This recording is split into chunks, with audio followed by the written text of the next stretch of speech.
Olá pessoal, professor Lucas Amaral por aqui. Hoje venho conversar com vocês sobre um assunto que foi votado lá no meu Instagram. Então toda semana eu coloco uma votação, coloco alguns tópicos, os meus seguidores escolhem e a maioria vence. Nesse caso, essa semana então eu falarei sobre formas de utilização de sensoriamento para o direcionamento da aplicação nitrogenada, que venceu a votação aí com 62% dos votos. Hoje estou fazendo esse vídeo um pouco diferente nesse formato, mas com slides.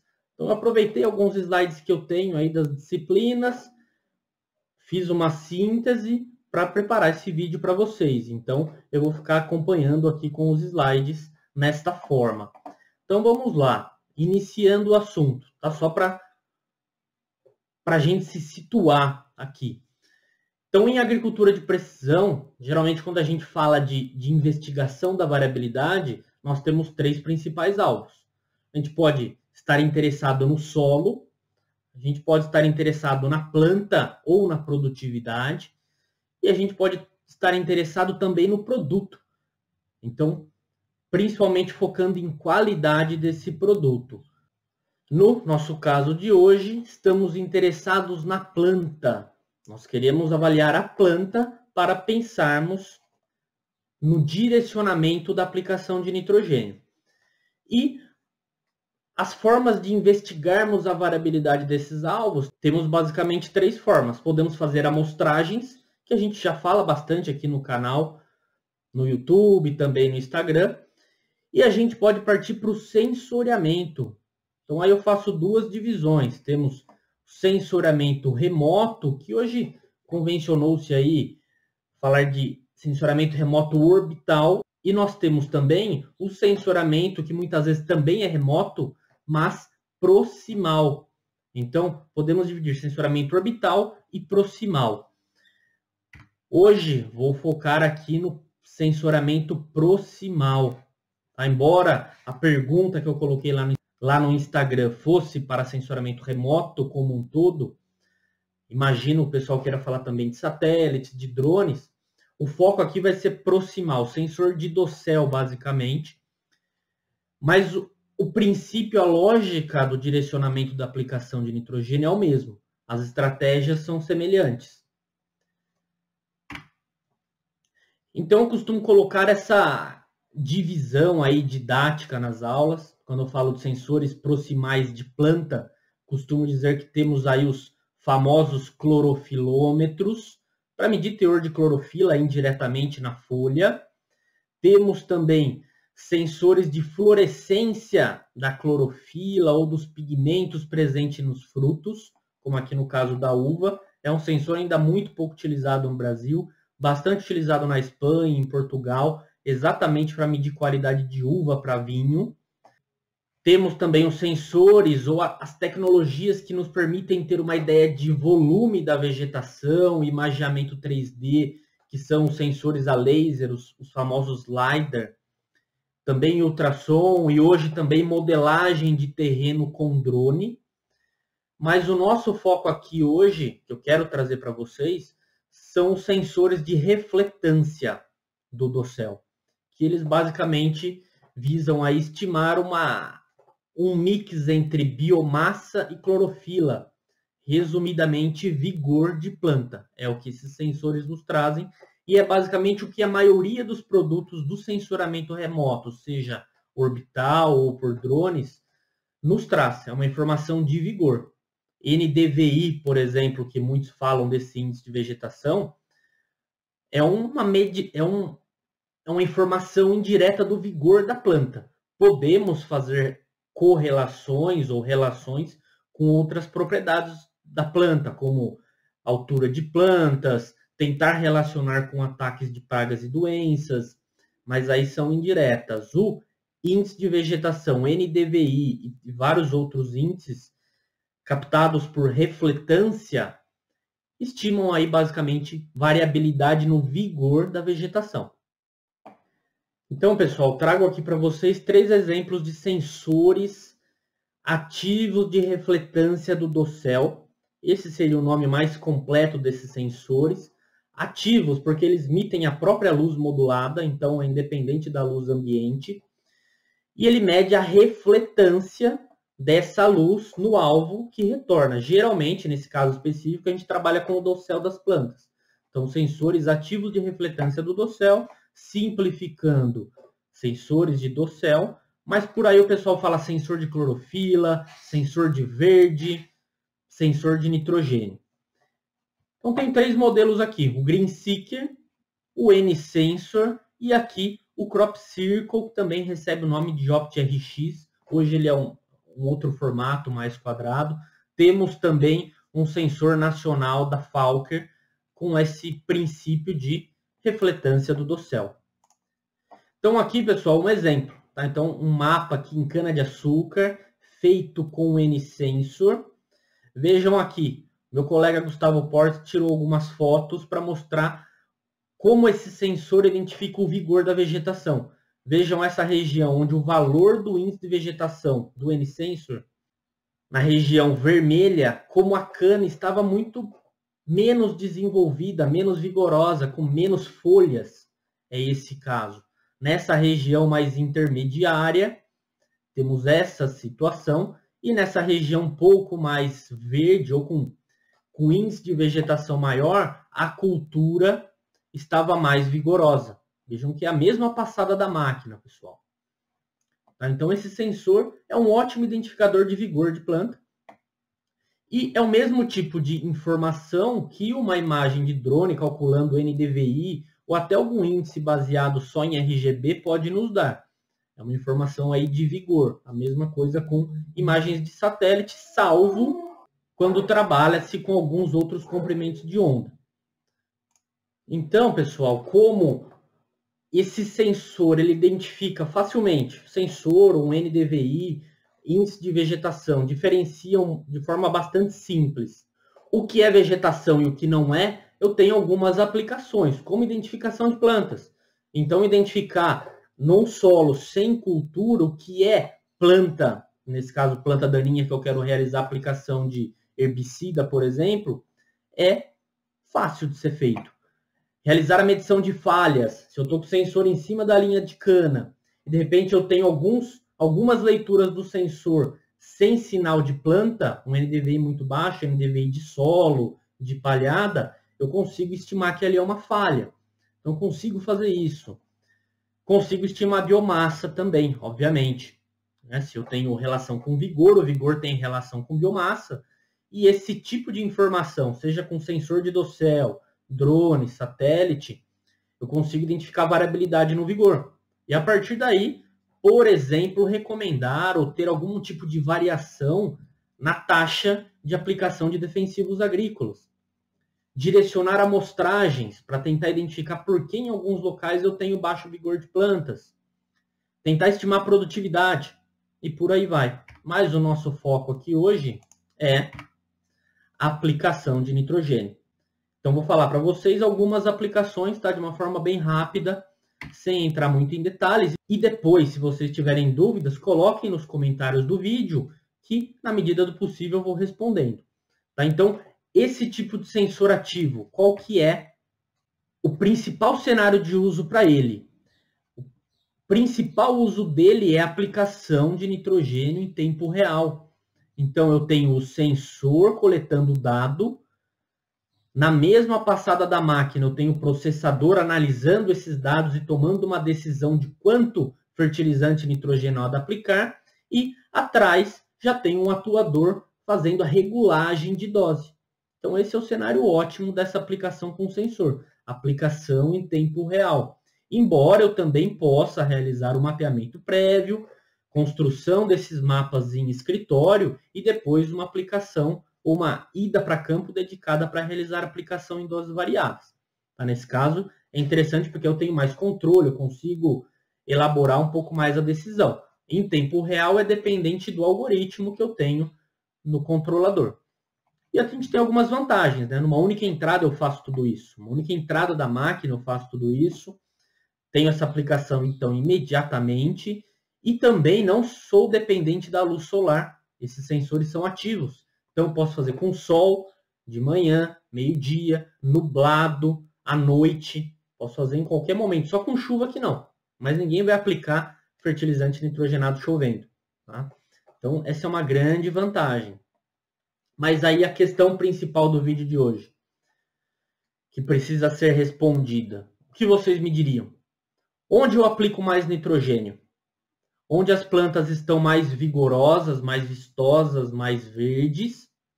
Ou onde as plantas estão mais debilitadas? Onde elas estão menores, nitidamente tem algum problema, estão amareladas? Onde eu aplico mais nitrogênio?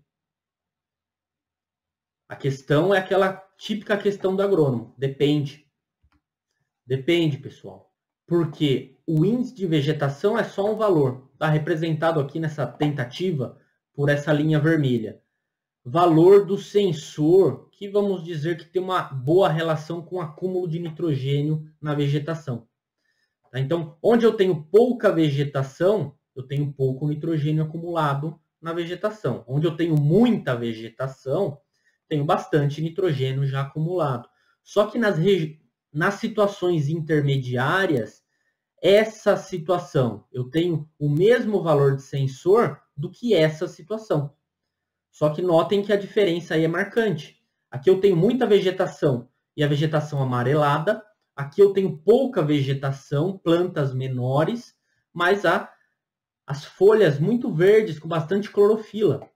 Então, quem conhece um pouco de nutrição e da importância do nitrogênio na planta, onde aplicaríamos mais nitrogênio? Nessa situação aqui ou nessa situação?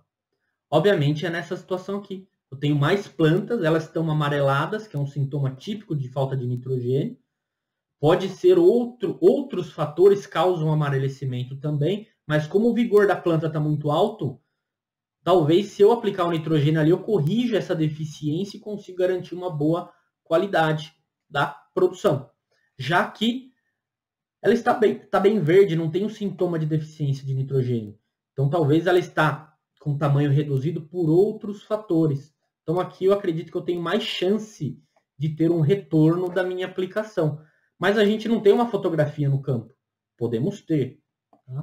Se a gente pensar no drone, inclusive, a gente, com a resolução espacial, com a qualidade da imagem, a gente pode até dar um zoom e tentar enxergar se o NDVI ali, ou o índice de vegetação, sendo o mesmo, como é que está o porte dessa planta? Eu tenho plantas menores, maiores, olhar também para uma composição colorida e ver se a planta mais amarela, mais verde, e não ficar só no valor de NDVI, por exemplo. Aí eu tenho um pouco mais de flexibilidade, mas nada automático. Eu tenho o gestor, o técnico, tem que dar esse zoom que seja, ou ir no campo, ver o que está acontecendo. Então eu tenho essa dificuldade aqui, tá olhando só para o NDVI. Se eu tenho uma imagem de satélite, só tenho o NDVI, não consigo tirar outra informação. Então é difícil. Tá? Então muitas vezes o desafio é como transformar esse único valor do sensor, pode ser o NDVI, ou qualquer outro índice, o NDRE, por exemplo, que é a mesma equação. O NDVI é refletância no vermelho menos refletância no infravermelho, dividido por refletância no vermelho mais infravermelho. Tá? Uma normalização entre vermelho e infravermelho. O que acontece muitas vezes com o NDVI é que ele satura. Aumenta a biomassa, aumenta o vigor e o NDVI já chegou no teto. Então muita gente utiliza também o NDRE. Basicamente eu tiro a banda do vermelho e coloco a banda do red edge, da rampa do vermelho, que não tem tanto problema de saturação. E tem outros índices, tá, pessoal? Então eu utilizo o índice de vegetação. Então como que eu utilizo esse valor? Tá? Como que eu utilizo esse índice de vegetação? Uma possibilidade é essa daqui, que publicamos, inclusive, já faz 5 anos, aplicação de nitrogênio baseado numa estimativa de produtividade. Então, eu tenho aqui o valor de sensor, observe meu mouse aqui, tem o valor de sensor, tem uma estimativa de produtividade normalizada, tá? Normalizada pela média da área. Eu coloco isso numa equação. A equação, basicamente, eu tenho o valor da leitura dividido pela média da área. Tenho aqui essa equação de produtividade, uma produtividade média esperada para a área. No caso de cana, aqui, A usina tem que falar aqui, eu estou esperando produzir 90 toneladas por hectare. Produzi ano passado 100, esse ano o clima está parecido, coloca 10% de perda de produtividade por conta de avançar um ano, avançar um corte. E aqui também posso incluir nessa equação o aproveitamento do nitrogênio pela cultura. Então, quantos quilos de nitrogênio eu preciso para produzir 1 tonelada? É o que eu tenho aqui. Quilos de nitrogênio por tonelada. E quanto de nitrogênio a cultura já absorveu no momento da leitura. Porque aqui eu preciso que a cultura esteja crescendo. Então, alguma coisa de nitrogênio ela já absorveu. Então, eu posso realizar esse desconto. Tá? Então, essa daqui é uma forma. Uma outra forma, nesse caso aqui para o N-Sensor, que está inclusive embutido já no sistema, a ideia é que o que a gente notou, meu colega Gustavo Portes, eu também na pós-graduação, nós fizemos juntos, que a gente notou que no caso da cana, onde a cana, o vigor da cana está baixo, a grande maioria das vezes não é por conta de nitrogênio, é por falta de água, compactação, dano à soqueira, praga. Então não faz sentido eu aplicar onde o vigor da cultura está baixo, aplicar mais nitrogênio ali. Lembrem-se do fator limitante ou da lei do mínimo. A produtividade é limitada pelo fator escasso. Então não adianta eu ter muito nitrogênio se falta água, se falta fósforo, se eu tiver compactação.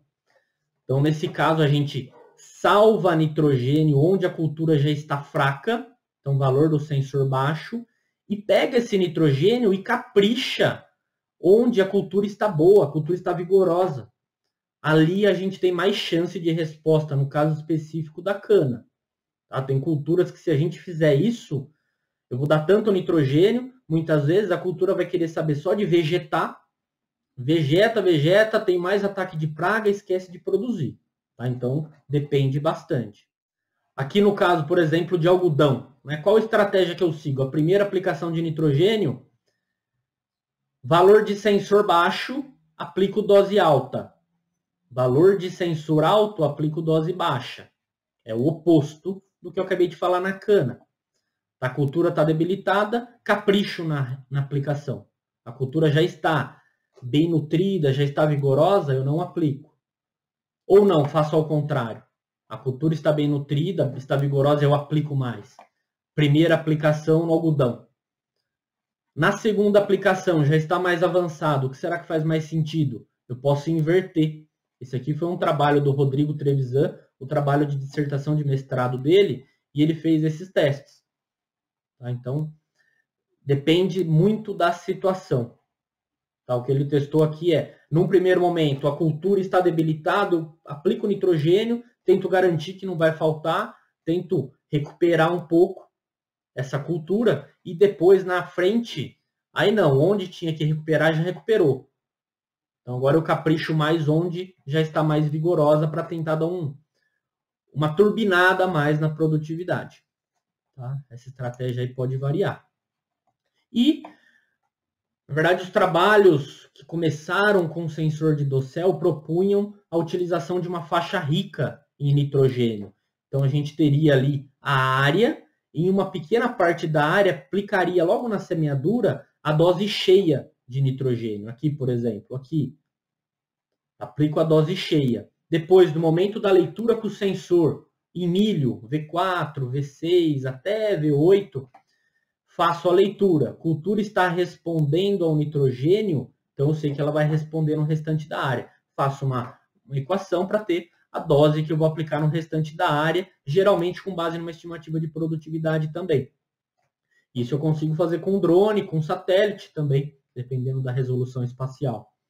O problema é que essa faixa rica não pode estar sempre no mesmo lugar, senão sempre eu vou ter muito nitrogênio na mesma faixa e isso vai mascarando ao longo das safras, eu vou mascarando esse resultado. Então não pode. Cada hora eu tenho que ter essa faixa rica num lugar diferente e isso operacionalmente é bem complicado. Mas é aí que a gente espera o melhor resultado. Tá aí que eu consigo identificar, por exemplo, aquela primeira questão. Onde eu aplico mais? Eu aplico mais nitrogênio onde a cultura está fraca ou está forte? Está mais debilitada ou está mais vigorosa? com a faixa rica eu consigo essa resposta. Por exemplo, aqui. Eu poderia ter uma faixa rica nesse trigo aqui, nesse sentido. Tá? Então, aqui onde o trigo já está bem verde, eu conseguiria identificar se aqui melhorou ou piorou. Nesse caso, piorou. Ó. Nesse caso, a Fundação ABC ela aplicou, nesse exemplo aqui, a faixa rica bem nessa região mais vigorosa do trigo. Teve excesso. O trigo cresceu muito, tombou. Tá? Então, aqui foi ruim. Se tivesse a faixa rica ao contrário, seria identificado que nessa região mais verde não aplica nada, que eu vou prejudicar, vou causar tombamento, e talvez aqui eu teria uma região mais verde, indicando para mim, indicando para o gestor, que aqui ele teria a resposta, e capricharia na aplicação de fertilizante nessa região. Então, essa é uma estratégia bastante interessante. Eu diria que a mais indicada de todas, mas também a mais complicada operacionalmente. Então, hoje, pode-se fazer, aí é feito na prática, basicamente, estimar produtividade ou ter uma ideia de variabilidade. Onde a variabilidade é alta, aí o gestor que acaba tomando a decisão. Aplico mais onde está mais fraco, onde está mais forte, faz o teste, às vezes faz o teste em pequenas parcelas, relaciona isso com outros anos e toma a decisão. Bom, pessoal, era isso que eu gostaria de apresentar para vocês. Esse vídeo ficou um pouquinho mais longo, teve essa ideia um pouco mais de aula, mas espero que tenham gostado. Mas o importante é, para nós, na agricultura de precisão bem feita, na agricultura bem feita, o que importa é o conhecimento técnico. A gente tem que saber o que essas ferramentas de sensoramento podem entregar para a gente. E daí, com o nosso conhecimento, com a nossa criatividade, com o estudo, a gente vê o que pode fazer, qual a aplicação adequada para fazer o melhor uso. A gente não pode ir numa feira aí o pessoal, os vendedores falarem para a gente, já serve para isso, serve para aquilo, e a gente só aceitar. A gente tem que ter a mentalidade crítica, tem que ter o conhecimento para tomar as melhores decisões. Tá bom, pessoal? Então, se gostaram aí do vídeo, curte esse vídeo para a gente aqui do Gitap, que é interessante, se inscreve no canal também, que toda semana eu estou tentando postar vídeo. Meus alunos também, vira e mexe, estão postando algum vídeo aqui, assim vocês sempre serão notificados. E também continue me ajudando lá no Instagram, porque eu preciso de temas, preciso de ideias, então sempre coloco ali a votação e vocês me ajudam, tá bom? É isso então, pessoal. Obrigado e até a próxima.